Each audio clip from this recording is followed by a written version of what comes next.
I didn't go to any university when I was younger, or any college, and I'm no brainer than anybody else. All I went to was local grammar school. But we were taught things there which comprehensive schools don't seem to teach anymore.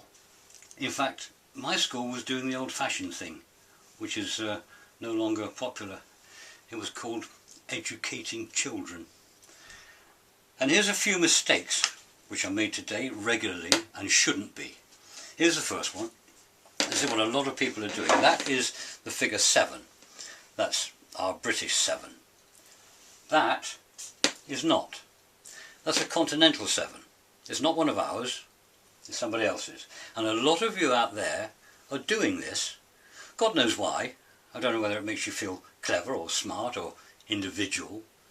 Because what your schools have never taught you is that there's a reason why the continentals do that. And it's because a continental 1 has a tail. And in order to distinguish the two, they put the bar across the 7. So unless you do a continental 1, which you shouldn't be anyway, you don't do the 7. See if we can cut that one out. Next, here's a little thing. That's just an example of an ordinary common noun, a singular noun. Toy. One toy. If you've got more than one, you'll have some toys. So you put an S on it to make it into a plural. What you do not do is put an apostrophe there. It seems these days any word ending in an S has got to have an apostrophe. That would make it possessive. And you see it on shop signs, you see it all over the place. It's a punctuation error, and in my day a punctuation error was a spelling error. So don't do that.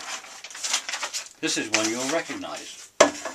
That's, what do they call it, email address? Yes, email address? He's nodding. Okay, so you'll go along there, you'll recognise that, and when you come to this punctuation mark, you call it a forward slash. Oh, what a hell of a dumbed down expression. Forward slash. If you do it from there to there, it'd be a backward slash anyway, but it's not anything like that. That is an oblique. It's a character in English punctuation, an oblique. And oblique is a Latin word which means on the slant. Now why don't your teachers think that you could learn one simple Latin word? They didn't teach you Latin in school.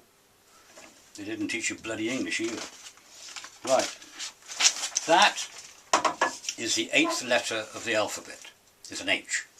If you looked in the Oxford English Dictionary for the spelling of the name of this letter, it would be A-I-C-H. H. Not H. That is an A, not a hey. That's an I, not a hi. And that is O-O-O, not ho-ho-ho, not even at Christmas. And that is an H, not a H. That's some of the punctuation errors which are made today.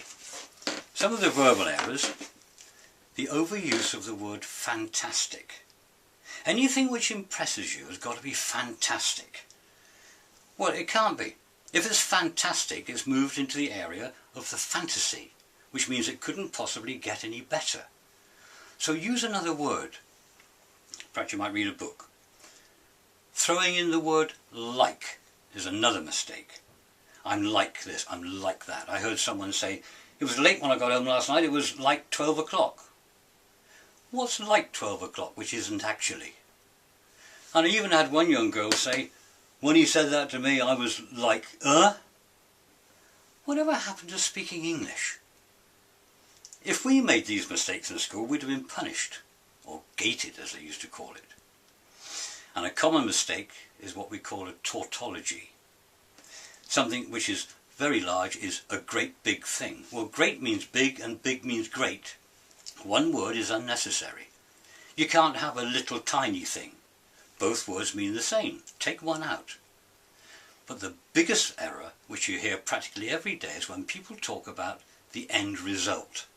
You can't have an end result. If it's the end, it is the result. If you've got a result, that's the end. One word is unnecessary.